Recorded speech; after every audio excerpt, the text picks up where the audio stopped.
야베스는 그 형제보다 존귀한 자라 그 어미가 이름하여 야베스라 하였으니 이는 내가 수고로이 낳았다 함이었더라. 야베스가 이스라엘 하나님께 아뢰어 가로되 원컨대 주께서 내게 복에 복을 더 하사 나의 지경을 넓히시고 주의 손으로 나를 도우사 나로 환난을 벗어나 근심이 없게 하옵소서 하였더니 하나님이 그 구하는 것을 허락하셨더라. 사랑과 은혜가 많으신 주님 감사합니다. 아버지께서 늘 말씀으로 저에게 주시는데 그 말씀의 귀중함을 모르고 지나갈 때가 너무나도 많습니다. 하나님의 삐와 땀과 영혼을 사랑하시는 것 사랑으로 쓰신 이 귀한 말씀 하나하나를 저희를 마음판에 아버지 새겨주시고 잊혀지지 않게 해주시고 그 말씀을 붙잡으면서 기도하며 몸부림치며 아버지 앞에 나아갈 수 있는 저희들 될 수 있도록 아버지 그 모든 앞길에 능력의 능력을 더해 주시옵소서. 오늘 말씀의 능력을 아버지 덧입게 해주실 줄 믿습니다. 저희들 영혼을 열고 아버지께 바라볼 수 있는 귀한 시간 될 수 있게 해주시고 하나님과 교통하는 시간 되게 해주시고 말씀을 듣고 깨달을 수 있는 귀한 시간 될 수 있도록 아버지께서 영적으로 역사해 주실 줄 믿사오며 모든 말씀 예수 그리스도 이름으로 감사하며 기도했습니다. 아멘. 감사합니다.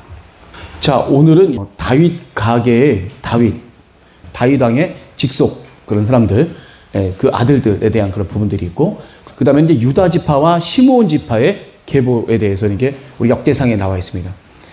유다 지파와 시므온 지파는 어떤 관계죠? 시므온 지파는 여호수아 시절에 가나안에 들어가서 자신의 땅을 획득했을까요? 못했을까요? 왜 가나안에 들어가서 그 지파만큼 땅을 다 할당을 했잖아요. 할당을 했는데 가서 제대로 지배하지 못하고 못했던 사람이 바로 시므온 지파예요. 그래서 어떻게 돼요? 담대하게 영역을 갖다가 추구했던 지파가 어느 지파예요? 갈렙이 있었던 지파. 예, 유다 지파죠. 유다 지파의 대표가 이제 갈렙이었죠. 예. 여기 보면 여분네의 아들 갈렙 있잖아요.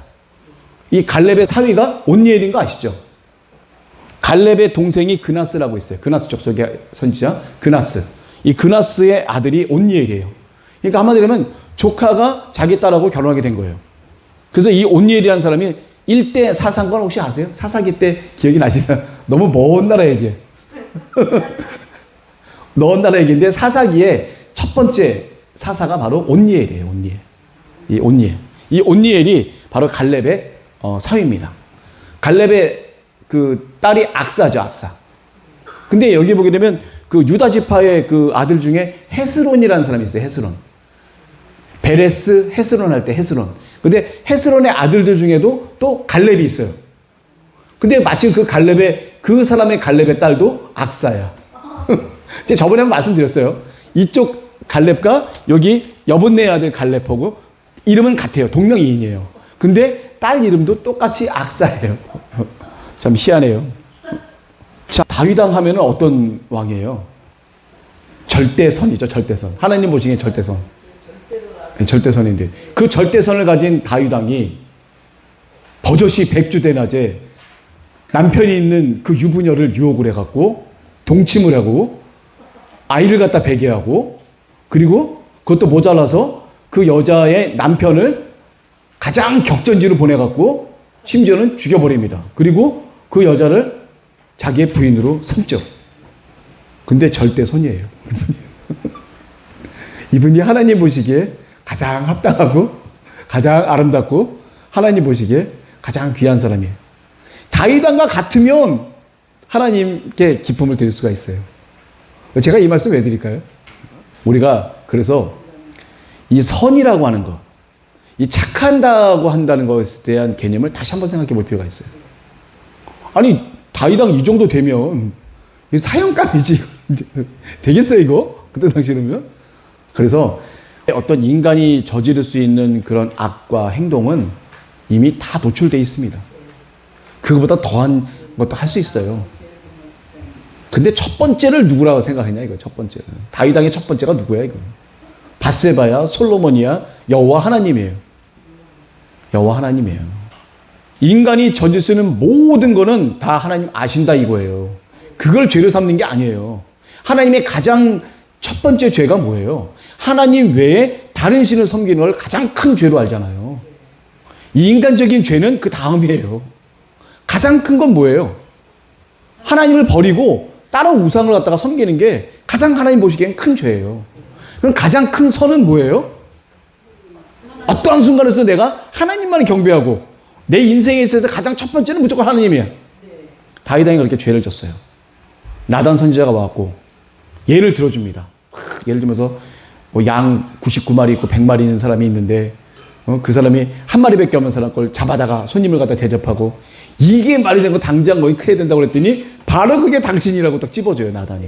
그랬을 때 우리아라고 하는 사람은 부인이 누구 있어요? 밧세바라고 한 명밖에 없는데 그 여인을 사랑해서 같이 했던 우리아인데 우리아는 아주 충신이잖아요. 다윗 왕의 30명의 용사 중에 맨 마지막에 등록이 될 정도로 충성심이 강했던 사람이에요. 그리고 다윗 왕이 어떻게 돼요? 이 밧세바랑 잠을 잤으니까 알리바이를 조성하기 위해서 우리아를 격전에서 불러요. 불러서 한 잔 먹이고 너 부인이 있으니까 가서 오늘 집에 가서 쉬어라. 왜? 이 부인이 아기를 가졌으니까 이제 알리바이를 만들기 위해서 남편이 부인하고 동침할 수 있도록 조건을 마련했는데 우리아가 뭐라고 그랬어요? 내가 지금 이렇게 전쟁하는 이 시간에 내가 어떻게 편한 마음으로 부인하고 같이 편안하게 잠을 잘 수가 있겠습니까? 남들은 지금 바깥에서 다 야영을 하면서 힘들게 고생을 하고 있는데 저는 절대로 그렇게 할 수가 없습니다. 바로 거기지만 성 안에서 자기 부하들하고 같이 잠을 자면서 절대로 자기 집에 들어가지 않죠. 이런 훌륭한 충신이었는데 이 충신을 갖다가 격전지를 보내면서 거기에 총사령관 요압에게 편지를 쓰잖아요. 아주 격렬한 곳에 험난한 곳에 이 우리아를 배치를 해라. 다윗 왕은요 하나님이 인정한 가장 선한 왕임에도 불구하고 인간적인 모든 죄에서는 다윗 왕도 오픈이 돼 있다는 거예요. 우리도. 근데 그게 다가 아니라는 거를 하나님께서 말씀해 주시는 거죠. 다윗 왕은 철저히 회개합니다. 그게 중요해요. 우리가 죄를 졌는데도 회개함이 없이 당연하다고 생각하는 사람들이 많아요. 아니 뭐 이 정도는 괜찮아. 자기만 아니까. 자기 지은 죄 자기만 알았을 때는 이 정도는 괜찮아. 이렇게 해서 어떻게 이렇게 하면 돼. 라고 본인 스스로 생각하겠지만 그때 정말 기도했던 사람이면 어떻게 돼요? 하나님께서 기도하는 중에 엄청 뭐라고 말씀하시겠죠. 엄청 회개하는 마음을 주시겠죠. 잘못했습니다 하나님. 회개를 하고 다시 하나님 앞에 결단해서 이제까지 행악했던 모든 것들을 다 뒤로 한 채 이제는 하나님 앞에 바로 설 수 있는 이게 바로 다윗 왕이 했던 거예요. 누구나 죄를 질 수는 있어요. 그렇지만 짓고 난 다음에 과연 어떻게 하느냐 이거 어떻게 하는 모습이 딱 봤었을 때 합당하냐 이거예요. 바로 회개하면서 철저하게 그다음부터는 다윗 왕이 한 게 뭐예요? 달달달달 떨기 시작한 거예요. 하나님 앞에 지은 죄 때문에 하나님의 그 진도와 이게 시편 말씀을 읽어보면 알아요. 하나님의 그 진누르심 때문에 견디지 못해서 막 숨이 막힐 정도로 막 힘들었던 그 하나님의 죄악을 느끼는 거잖아요. 하나님의 죄악을 느끼지 못한 사람은 편하게 살면 돼요. 내가 죄를 져도 아무렇지도 않아 그냥 이렇게 해서 그냥 살면 돼. 그렇지만 그렇죠. 그때 나단 선지자를 통해서 당신이 바로 이런 사람이라고 딱 얘기를 했었을 때 그때부터는 막 진들림을 당한 거예요. 시므이라는 사람이 베냐민 지파 시므이라는 사람이 와갖고 따라다니면서 압살롬이 반역을 했을 때 멀리 이제 요단 동편으로 도망갈 때 따라가면서 저주를 하잖아요. 다윗 왕을. 요압이나 이런 사람들이 가서 단칼에 죽여버릴 거 하지만 그렇게 하지 마라. 저게 하나님의 뜻이라고 한다면 나는 저 사람이 하는 비난을 들어야 된다. 저건 분명히 하나님이 저 사람 입술 통해서 나한테 하신 거다. 그 비난을 달게 받으면서 넘어가시게 되죠. 바로 이 점이에요. 누구나 다 죄를 지을 수는 있어요. 그렇지만 죄를 짓고 난 다음에 죄를 비로소 깨달았었을 때 과연 어떻게 회개를 하고 어떻게 철저하게 하나님 앞에 내가 회개하고 나아갈 수 있는 거냐. 이게 중요한 거죠. 그래서 하나님은 다윗이 내 마음에 합한 자다. 인간이기 때문에 지을 수 있는 죄를 다윗 왕은 지었고 그랬을 때 지었을 때 하나님 앞에 내가 어떻게 나가서 회개하고 어떻게 내가 죄사함을 받기를 끊임없이 몸부림치면서 했다는 거죠. 그래서 다윗 왕이 넘어갈 때 법궤를 들고 와요. 그 다윗 왕이 법궤 들고 오지 마라. 거기 그냥 내비둬라. 어차피 하나님께서 나를 다시 불러서 이곳에 오게 하신다고 한다면 오게 하시는 거고 아니면 그건 아니다. 하나님의 법궤를 함부로 옮기지 말아라까지 얘기할 정도로 다윗 왕은 어떻게 돼요? 철저하게 자신이 지었던 죄를 회개하고 하나님 앞에 나아가기 위해서 철저하게 하나님이 모든 고통과 고난 이거는 다 하나님으로부터 온 거다라고 믿고 나가는 거죠. 저희가 마찬가지예요. 저희의 삶도 이래야 된다 이거예요. 누구를 탓하지 말고 누구로부터 비난이 오고 누구로부터 잘못이 오고 누구로부터 뭔가 삿대질이 왔다. 그거는 하나님이 나에게 하신 거다 라고 믿고 나를 돌아봐야죠. 왜 하나님이 나에게 저 사람을 통해서 나한테 삿대질을 하게 하셨는가? 왜 하나님이 저 사람을 통해서 나를 갖다가 칭찬하셨는가? 이건 하나님께서 말씀하신 거구나. 고맙고 감사한 마음에 더 잘하려고 하는 거죠. 누가 나한테 욕을 했어. 누가 나 갖다 모함하고 막 이렇게 했어. 육으로 바라보지 마세요. 왜 이 사람이 나한테 덤비지? 왜 이 사람이 나한테 이렇게 한 거야? 라고 그 사람하고 또 멱살 잡고 싸우지 마세요. 하나님의 진정한 백성은 물론 시비와 잘잘못은 분명히 가릴 건 필요하겠지만 돌아서서 제가 뭐라고 그랬어요? 항상 내가 누구랑 딱 했는데 싸움을 딱 하다가 도무지 못 참겠어. 어떻게 돼요? 실컷 해갖고 이겨. 그래야 불이 좀 풀리잖아요. 그렇지만 돌아서서 반드시 그 상황을 우리가 생각해 봐야 돼요. 하나님이 왜 저 사람을 통해서 나한테 이렇게 하셨지? 왜 하나님이 왜 이런 상황을 나한테 주신 거지? 라고 돌아볼 수 있는 진정한 사람이 돼야 돼요. 그래야지만 하나님 앞에 우리가 죄사함을 얻을 수 있고 하나님 앞에 바로 설 수가 있는 거예요. 인간적으로 봤을 때 씩씩거리지 마시고 어떻게 저래? 어떻게 사람이 나한테 저럴 수가 있지? 라고 씩씩거리지 마시고요. 왜 하나님이 저 사람을 통해서 나를 이렇게까지 곤경에 처하게 하시는가? 내가 뭐 잘못한 게 없나? 하나님이 나에게 분명히 말씀하시는데 내가 뭐 하나님 앞에 죄 지은 거 없나? 그걸 철저하게 돌아보세요. 잘 모르겠거든. 그래도 뭔가 내가 모르는 뭔가의 죄가 있기에 하나님께서 이렇게 하셨을 거다. 하나님 정말 더 깨닫게 해달라고. 이렇게 겸손하게 우리가 기도가 들어가야지. 저 사람 오늘 왜 나한테 덤비지? 열받네. 내가 지한테 이렇게 도움을 줬는데 나한테 감히 이딴 얘기 할 수 있어? 그래도 한번 보자. 이거 하나님 기뻐하세요? 이거 기뻐하시겠냐고. 그러니까 하나님이 요엘에다 하는 말씀이 뭐냐면 싸우지 마라 이거예요. 긴 얘기할 필요 없어 그냥 하나님도. 그래 너 이거 하고 너 억울하지 너 이거 억울하지 뭐 얘기해봤자 소용도 없어. 결론만 딱 얘기하는 거 하나님은 뭐냐면 싸우지 마라. 교회 안에서 큰 소리 내지 마라 이거예요. 그 말이 뭐예요? 지금 제가 한 얘기하고 똑같은 얘기예요 그게. 근데 사람이다 보니까 정 못 참겠거든. 한바탕 해주고 좀 분이 풀려야 나도 살 거 아니야 또. 그게 안 하는 게 좋은데 정 못 참겠으면 할 수밖에 없잖아요. 사람이니까. 근데 뒤돌아서세요. 뒤돌아서 다시 한번 체크해 보세요. 하나님 왜 저에게 이런 상황을 주셨는지를 제가 깨닫게 해달라고. 제가 분명히 뭔가 잘못을 했고 깨달을 게 있으니까 이런 말씀하신 거 아니겠냐고. 철저하게 다시 한번 내 삶을 돌아볼 수 있는 게 그게 바로 하나님 앞에 나아가는 길이고 하나님을 기쁘게 하는 길이고 다윗 왕을 따라가는 길이에요. 그게. 여기 있는 모든 왕들이 20명이 있어요.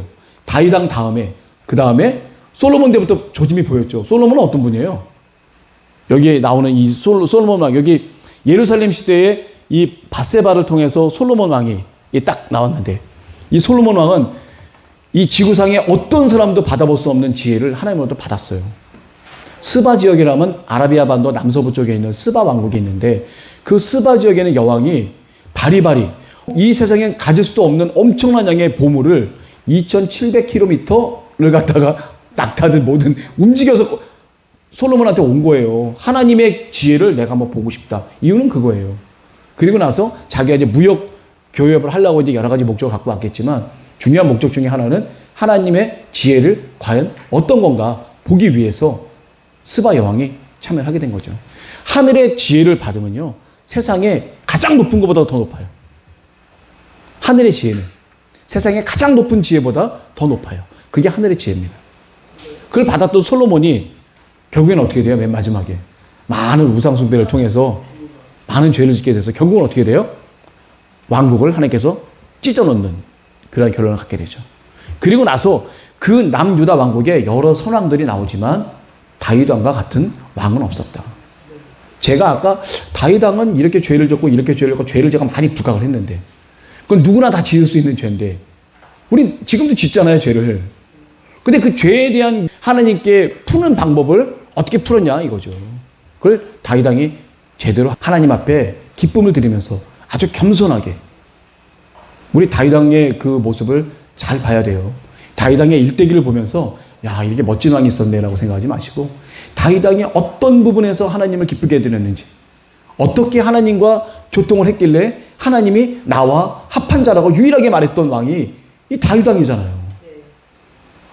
왕뿐만 아니라 모든 온 백성을 다 통틀어서 하나님과 제일 마음이 합한 사람이 다윗 왕이래요.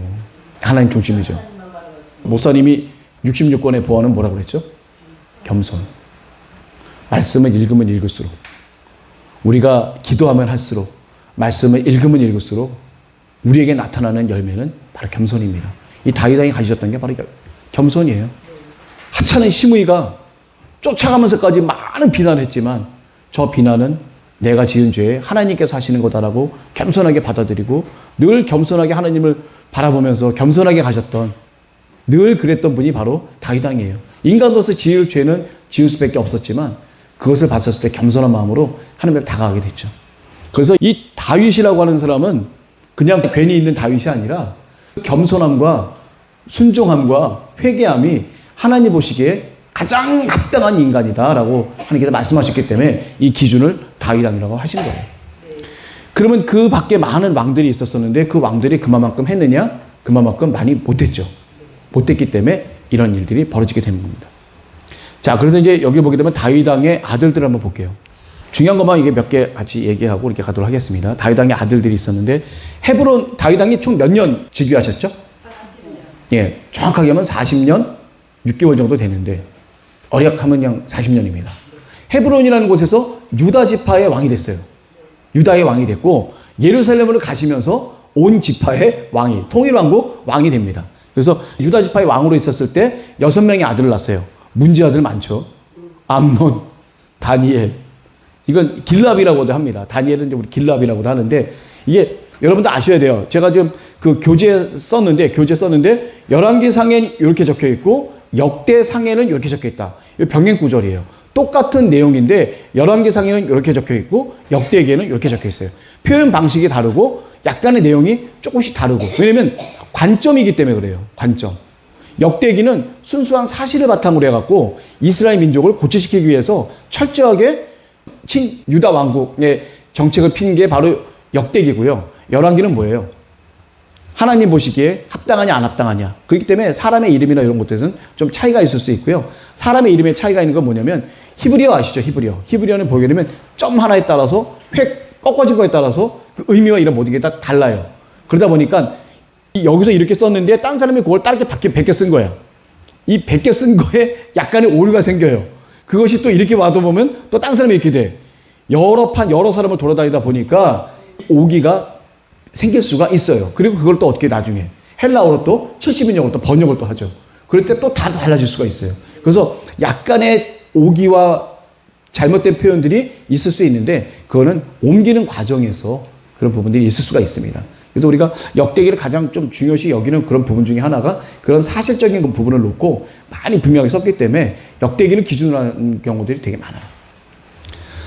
자, 그래서 헤브론 시대의 암논 아시죠? 다니엘, 압살롬의 누이 다말이 또 있어요. 여동생. 그 다음에 아도니아, 스바디아, 이드르암. 스바디아, 이드르암까지는 이렇게 중요하게 여기지 않습니다만은 우리가 암논이 누구예요?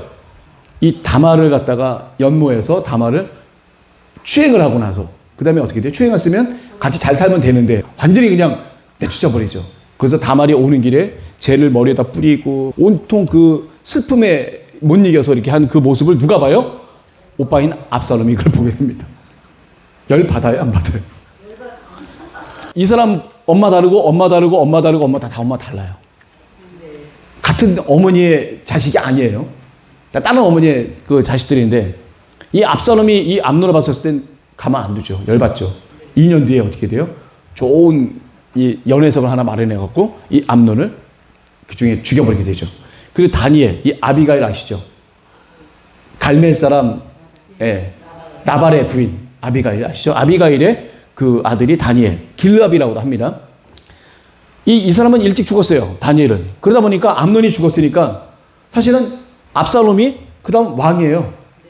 근데 왕에 대한 얘기가 없으니까 어떻게 돼요? 압살롬이 자기가 스스로 왕이 되기 위해서 반역을 갖다 일으키게 되죠. 반역을 제대로 일으켜갖고 하여튼 다윗 왕이 이제 요단 동편으로까지 도망을 가게 되는 그런 상황까지 있게 되죠. 자, 그 다음에는 이제 아도니아입니다. 이 아도니아 누구죠? 어떤 왕과 관련이 있어요? 솔로몬 왕과 관련이 있죠. 이 사람도 그 다음에 뭐예요? 솔로몬이 없으면 아도니아가 당연히 왕이죠. 굳이 뭐 아도니아가 내가 왕이요라고 가서 할 필요도 없는데 그렇게 돼 있는데 어떻게 돼요? 하나님의 기름 부으신 그 모든 내용들을 다 아는 대신들은 누가 왕이라고 그래요? 하나님께서 기름 부은 사람은 솔로몬이기 때문에 솔로몬에 대한 얘기가 분명히 있었잖아요. 그래서 이 아도니아가 왕으로 되려고 딱 하니까 나단 선지자와 그 어머니인 밧세바가 우리 다윗 왕을 찾아가게 되죠. 이거 말이 안 됩니다. 하나님이 이렇게 하기로 했었는데 되겠습니까? 해서 다윗 왕의 노새를 타고 딱 내려가서 어떻게 돼요? 그 솔로몬을 왕으로 추대하게 되죠. 다윗 왕이 살아 계실 때 왕으로 솔로몬이 추대를 받게 돼요. 이거를 섭정 정치라고 그래요. 아버지가 살아계신 가운데에 그 아들이 왕으로 등극을 하는 거예요. 공동 정치를 펴는 거죠. 공동 왕권 정치를 펴는 그 기간을 섭정 정치라고 그래요. 섭정. 그다음에 다윗 왕이 온전히 죽고 난 다음에는 솔로몬이 온전히 이제 왕이 되게 되는 그게 있죠. 그래서 이게 보게 되면 이 사람이 몇 살에 누가 왕이 되고 어떻게 하는 그거에 약간의 차이점이 있는 게 뭐냐면 이 섭정 정치 기간 때문에 그래요. 섭정 정치. 그러다 보니까 이 사람이 몇 년도에 왕이 되고 몇 년도에 진짜 왕이 되는지에 대한 그 부분을 놓고 항상 이게 좀 뭐라 그럴까 이견들이 좀 많아요. 세계에 보면. 자, 예루살렘 시대에 중요한 그 아들들이 많이 있는데 그 중에 이제 유일하게 이제 왕비로 되어 있는 사람이 바로 밧세바죠. 밧세바가 시므아, 소밥, 나단, 솔로몬 이렇게 갖고 다 여기 이 사람들 다 의미 있는 사람들이긴 한데 가장 중요한 건 이제 솔로몬이 왕위를 계승을 받게 되죠. 다윗 왕이 사실은 하나님께 전을 드리라고 마음을 먹고 하나님께 말씀을 드렸지만 하나님께서 어떻게 한다고 그랬어요? 지금 나에게 필요한 건 당장 그게 아니다. 내 마음만 받겠다. 그렇지만 너 아들 때에 솔로몬에게 왕위를 갖다 물려주는 그 왕을 통해서 내가 성전을 건축하는 것을 허락하겠다 해서 사실은 다윗 왕 재임 기간 중에는 성전을 지을 수 있는 많은 물품들을 많이 확보를 해요. 다윗 왕이 많이 평정했잖아요. 주변 국가들을 많이 평정했기 때문에 주변 국가에서 뭘 바치냐면 조공을 바쳐요. 조공. 그리고 다윗 왕에 잘 보이기 위해서 많은 물품들을 갖다가 이제 제공하게 되는데 그 중에서 성전에 필요한 나무라든지 금 기구라든지 뭐 여타 놋 같은 것들 이런 것들을 갖다가 많이 받으면서 다 창고에다 쟁겨놓게 되죠. 그거 바탕으로 해서 솔로몬 왕이 그걸 이어받아서 또 솔로몬 시대에도 주변에 있는 모든 나라들을 다 평정한 거기 때문에 솔로몬이 평정한 거 아니에요. 다윗 왕이 평정한 거예요. 그 중에서 이제 좀 더 나아가서 조금 더 많은 평정을 하게 돼서 주변에 있는 모든 많은 물품들을 다 받아와서 결국 하나님의 성전과 솔로몬 왕궁을 짓게 되죠. 하나님께서 허락하셔서. 위대한 일을 했던 사람이 바로 솔로몬입니다. 그렇지만 그 솔로몬도 결국은 하나님 편에 바로 서지 못하는 말기를 겪게 돼요. 그 죄값을 또 치르게 되고요. 다윗 왕은요, 평생 죄값 치르다 끝났어요. 보세요. 아들 있고, 아들 있고, 아들 있고, 아들 있고, 딸 있고, 아들 있고 있는데, 뭐 하나 제대로 된 사람이 있어요? 아들 죽었잖아요. 이 사람도 부인은 다르지만 자기 피가 섞인 아들이 죽었어요. 그리고 두 번째, 다니엘. 이 사람은 일찍 죽었고, 그것도 슬픈 일인데, 그 다음에 이제 압살롬과 다말은 이제 그런 일을 당했고, 그 다음에 압살롬도 결국 어떻게 돼요? 요압에 의해서 절대로 어떻게 돼요? 부탁을 한 게 뭐예요? 절대 죽이지 마라. 그렇게 부탁을 했는데 어떻게 돼요? 죽였어요. 자기 아들이 또 죽었습니다. 결국 아도니아도 또 죽음을 당하게 됩니다. 솔로몬에게 넘어오게 되는데 이 다윗 왕도 보게 되면 이 아들이 반역을 일으켜갖고 아버지를 죽이려고 덤벼드는 그런 상황이 되고 그리고 이 솔로몬은 어떻게 돼요? 백주에한테 남들이 다 보는 앞에서 압살롬이 이제 그 반역을 했었을 때 다윗 왕은 도망을 갔고 후궁들만 거기 남겨놨잖아요. 궁에. 그 후궁들과 같이 백주 대낮에 관계를 갖다 갖게 되는 거죠. 나단 선지자가 예언을 했어요. 그거는. 너는 몰래 했지만 내가 이렇게 하는 거는 백주 대낮에 남들이 보는 앞에서 다 하겠다.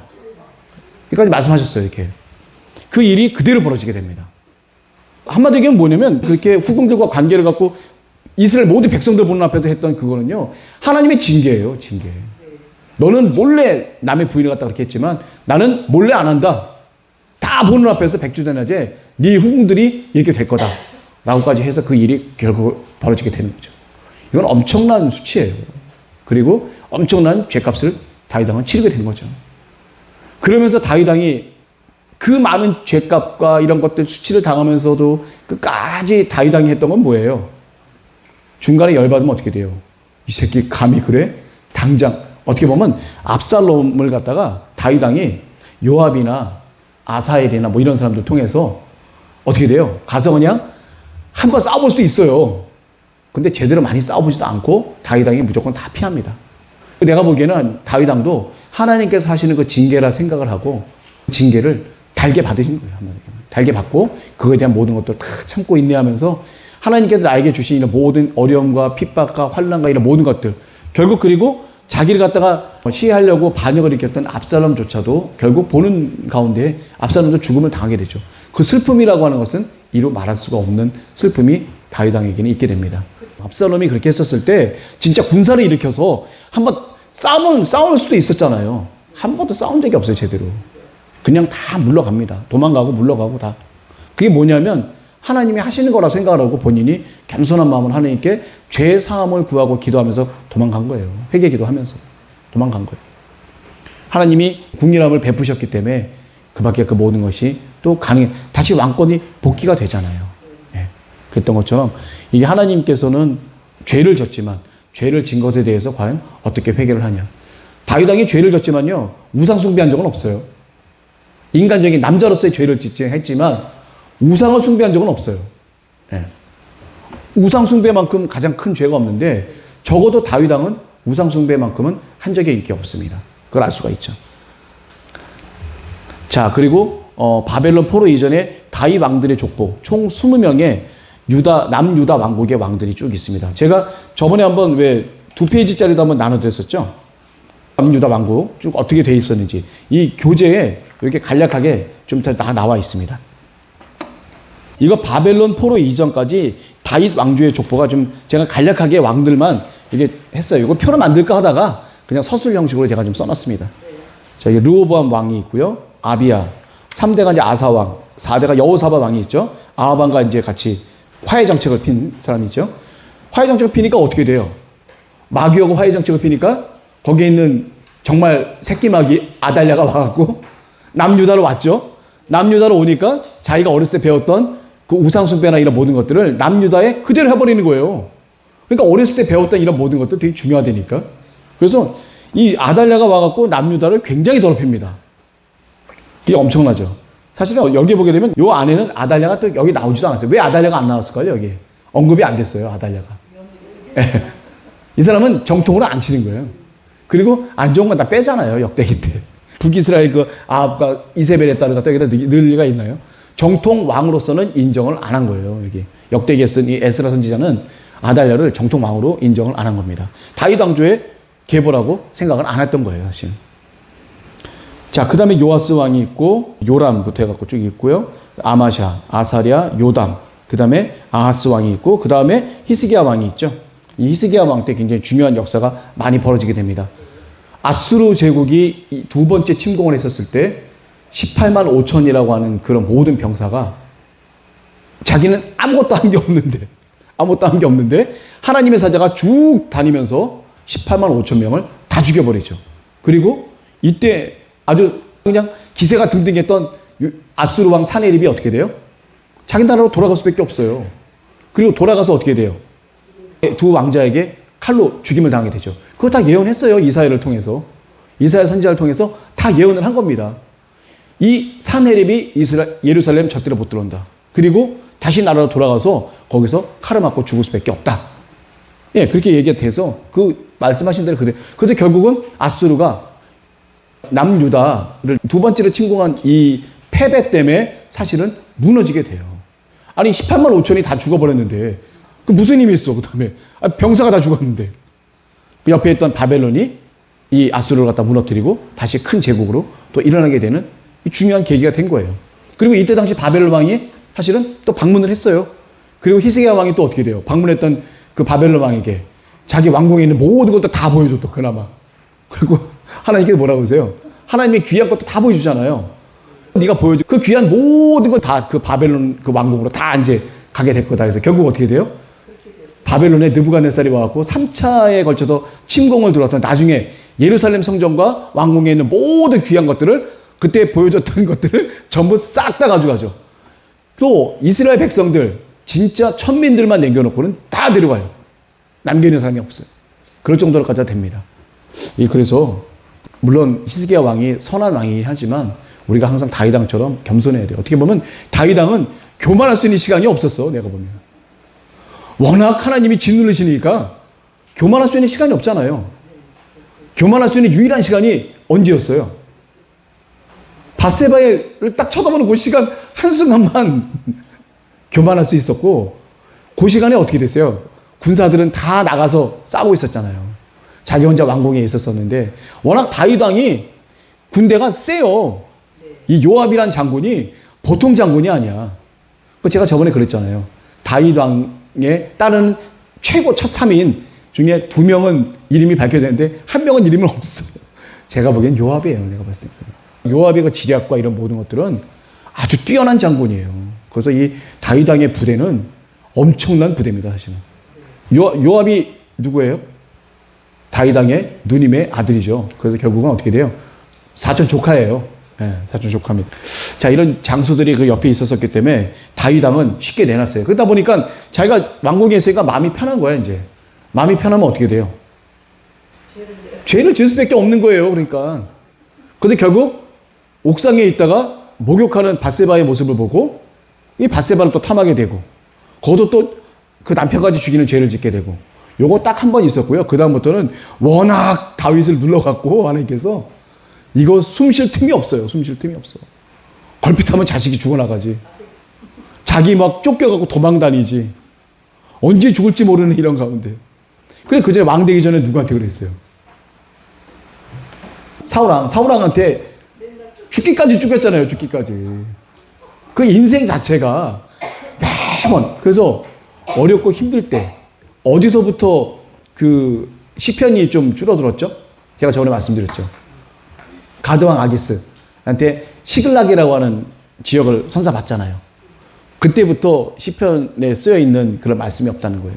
그전에는 시편의 말씀이 걸핏하면 올라왔는데, 하나님 살려주십시오, 하나님 제발 살려주십시오 하는 이런 것들이 대한 하나님께 드리는 이 시편에 대한 글이 많았었는데, 자기가 좀 평안하면 그게 없는 거예요. 사도 바울께서도 환난이 오거든 온전히 기뻐해라, 이 말도 안 되는 얘기를 갖다가 저희들한테 이렇게 하시면서, 이 환난의 기간 중에는 교만할 수 있는 틈이 없어요. 그냥 무릎 꿇고 머리 박고 그냥 기도하는 것 외에는 내가 할 수 있는 게 없다. 그게 오히려 어떻게 그 인생에서 보게 되면 너무 힘들고 너무 처절할지 모르겠지만, 그 영혼이 하나님 앞에 겸손함을 유지할 수 있는 또 유일한 기간이 아니었겠냐라고 생각이 되는 거죠. 아, 그때 그 힘들고 어려울 때, 우리가 얼마 전에 훈련 빡세게 받았는데 그때는 틈이 없어. 교만할 틈이 없어. 교만할 만하면 그냥 전화 오고, 교만할 만하면 그냥 또 일이 생기고, 뭐 할 만하면 그냥 이름이 불려가고 그냥 굉장히 좀 힘들었었죠. 근데 그때 그 기간인 우리가 겸손할 수 있는 기간이에요. 그리고 정말 눈물 뿌리면서 기도했던 그 기간. 아, 우리 귀한 그 기간이었었어요. 어떻게 보면 다윗 왕이 마온이나 이런 뭐 엔게디 동굴 같은데 막 숨으면서 언제 죽을지 모르는 그 공포감과 그 두려움에 떨면서 숨어 다니면서, 사울 왕이 죽기 살기로 그냥 다윗 왕이 어디 보이단 소문만 들으면 그냥 군대를 바로 파견을 해버리니까, 불이 나게 그냥 들이닥치니까 엄청나게 무서운 거예요. 그런데도 그 와중에 다윗 왕은, 사울 왕이 사실은 2번 죽을 뻔했잖아요. 사울 왕이 옷을 싹 베갖고 갈면서 내가 당신을 죽일 수 있었지만 하나님이 기름 부은 자이기 때문에 함부로 할 수 없었다. 그런 하나님의 질서를 철저하게, 이런 사람이 이스라엘 전역에 아무도 없었다는 거예요. 다윗 왕 외에는. 하나님의 마음에 정말로 합했던. 우리가 기도하시면서 정말 다윗 왕과 같이는 없지만 저도 하나님 편에 바로 설 수 있도록 하게 해달라고 저희들이 기도해야 되고요. 그리고 제가 다시 말씀드리지만 목사님이 그러시잖아요. 불평하지 말라고. 우리가 안 좋은 일 닥치면 불평을 해요. 근데 왜 그 상황을 하나님께서 우리에게 주셨냐 이거예요. 왜 불평할 수밖에 없는 그런 상황을 나에게 주셨나 이거예요. 다윗 왕 같으면 왜 그래요? 자기 지은 죄 뻔히 알기 때문에, 아, 하나님이 또 나에게 이렇게 해서 이렇게 하시는구나, 두려웠고 떨린 마음에 막 기도하면서 살려달라고 막 할 텐데, 교만한 우리들은 어떻게 돼요? 왜 하필이면 이 상황을 우리한테 주셔갖고, 40년 광야에서 하나님에게 대들었던 이스라엘 민족하고 똑같은 거예요. 왜 우리를 갖다가 이런 데까지 끌고 와갖고 물도 못 먹게 하고 고기도 못 먹게 하고 이게 뭐 하는 짓이냐고 막 대들었잖아요, 사람들이. 그런 사람들 돼서는 안 돼요. 그 순간순간을 하나님이 하셨는데 왜 하나님이 이렇게 하셨는지를 철저하게 하나님께 기도를 통해서 깨닫고 회개하고 나아갈 수 있는 우리들이 돼야지만 분명히 하나님 하나님 앞에 기쁨을 드릴 수가 있는 겁니다. 우린 그러기 위해서 여기 불러주신 거예요, 하나님께서. 그러니까 지금부터는 누가 뭐 했다고 막 째려보고 싸우고 막 그러지 마세요. 큰 소리 내지 마세요. 아, 이럴만 하구나. 하나님께서 이렇게 하시는구나. 날 돌아보고 내가 과연 뭘 하나님 앞에 합당하지 못했는지를 철저하게 기도를 깨닫게 해주시고, 처음에 못 깨달을 수도 있어요. 워낙 많은 죄를 짓다 보니까 조그마한 죄는 죄도 같지도 않아갖고 내가 뭔 죄를 졌는지도 몰라. 계속 기도하다 보면 하나님이 그 마음에 어느 순간인가 응답을 주십니다. 아, 이러지 말아야지. 자, 오늘도 이 기쁨을 드려야죠. 유다 자손 중에서 그런 사람이 누가 있었죠? 이 야베스라고 하는 사람이 있어요. 고통의 아들이라는 뜻입니다. 고통. 이 사람은 고통을 겪으니까 그 기도를 어떻게 해요? 하나님, 나에게 복을 더하사, 복에 복을 더하사, 나의 지경을 넓히시고, 주의 손으로 나를 도우사, 나로 환난을 벗어나 근심이 없게 하옵소서. 뼛속 깊이까지 나오는 거죠. 너무 힘들고 괴롭다 보니까 내가 그 고통에서 조금이라도 벗어나게 해달라고 하는 야베스의 그 기도를 하나님 들어주셔서 어떻게 돼요, 결국은? 자신의 고통을 극복하게 되고 지경을 넓혀갈 뿐만 아니라 가장 중요한 게 뭐예요? 성경에 기록된 게. 그 어느 형제보다 더 존귀한 자가 되도록끔 하나님은 역사를 해주셨습니다. 존귀한 사람이 되는 거는 내가 스스로 잘나서 나 존귀해, 나 이런 사람이야 라고 해서 존귀가 되는 게 아니에요. 하나님이 그렇게 만들어 주셔야 존귀한 사람이 되는 거죠.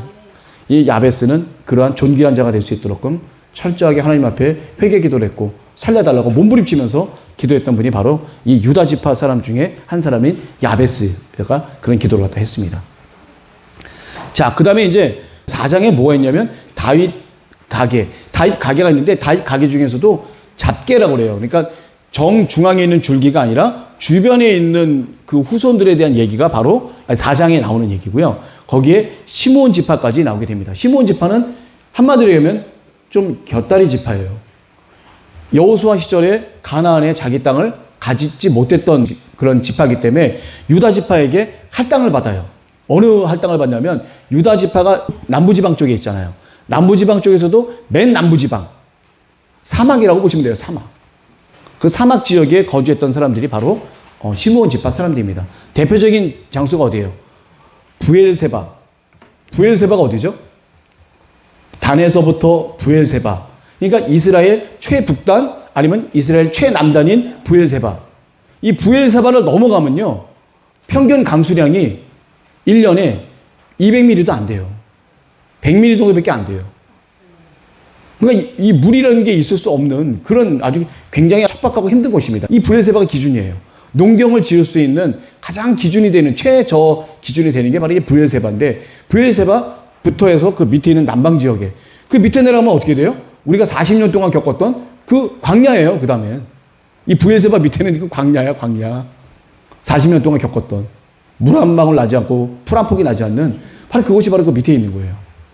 그런데 이 시므온 지파는 그쪽에서부터 이렇게 됐는데, 지역이 여러 지역이 나옵니다. 시므온 지파의 거주지가 부엘세바, 몰라다, 하살수할, 빌하, 거기 시글락도 있어요. 시글락이면 다윗왕이 이게 갖게 됐죠. 그래서 다윗왕이 시글락 갔다가 가드왕 아기스로부터 받고, 그리고 나머지 지역들도 부엘세바도 점차 유다 지파 쪽으로 다 오게 됩니다. 왜 그러겠어요? 시므온 지파가 힘이 약해. 유다 지파는 워낙 강한데.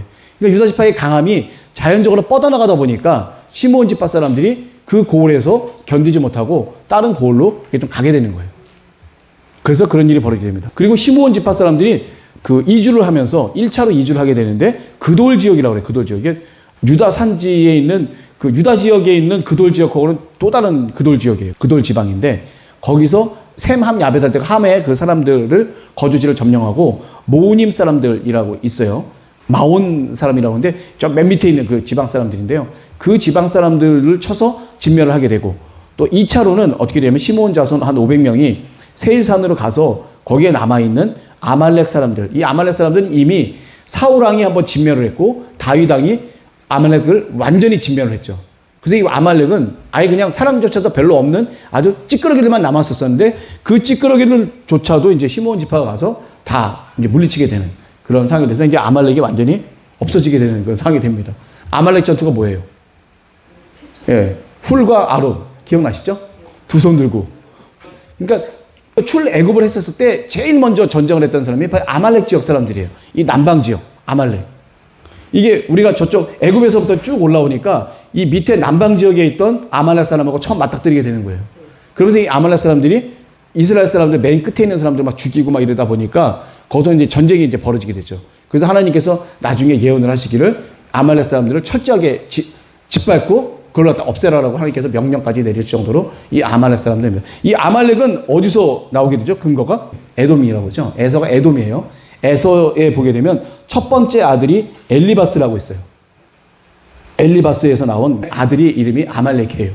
그 아말렉부터 이제 선조가 시작이 된 그 지파가 바로 이 아말렉 지파예요. 그러니까 에돔의 한 그 지파라고 보면 돼요. 근데 결국 그 이스라엘 사람들하고는 굉장히 적대적인 그런 관계에 있는 게 바로 이제 아말렉 족속입니다. 자, 이렇게 됐습니다. 그래서 다윗 가계의 족보를 갖다 우리 다시 한번 이렇게 좀 살펴봤고요. 특별히 우리가 오늘은 다윗 왕에 대해서 다시 한번 돌아볼 수 있는 그런 시간이 좀 됐던 것 같아요. 다윗 왕의 그 일대기와 이런 부분들은 우리가 말씀에 읽었지만 다시 한번 다윗 왕의 일대기가 사무엘하 부분에 좀 나오죠. 그래서 사무엘상 부분에 나오죠. 그래서 사무엘상 부분에 나오는 그 다윗 왕의 그 일대기와 이런 모든 것들도 다시 한번 조명을 한번 해보시고요. 여기서 중요했던 거는 우리 야베스의 기도. 다시 우리 저번에 올리라고 할 때 야베스의 기도만 다 올리셨더라고요. 보니까 한 분이 야베스의 기도 올렸는데 그 다음은 따라하지 말아야 했는데 계속 따라해. 다 야베스의 기도 올렸어요. 이거밖에 없었어요. 사람의 이름밖에 없는데 유일하게 딱 은혜가 되는 부분이 딱 이거 하나밖에 없어서 야베스의 기도만 이제 올라왔습니다. 고통 가운데, 어려움 가운데 불평하지 않고 하나님 앞에 온전하게 자신의 어려움을 구했던, 제발 살려달라고 외쳤던 이 야베스에게 하나님께서 기도로 응답을 해주셔서 그 형제들보다 가장 존귀한 사람으로 하나님께서 거듭나게 해주셨다는 우리 귀한 야베스의 기도를 우리 마지막으로 역대상 두 번째 시간을 마치도록 하겠습니다. 감사합니다.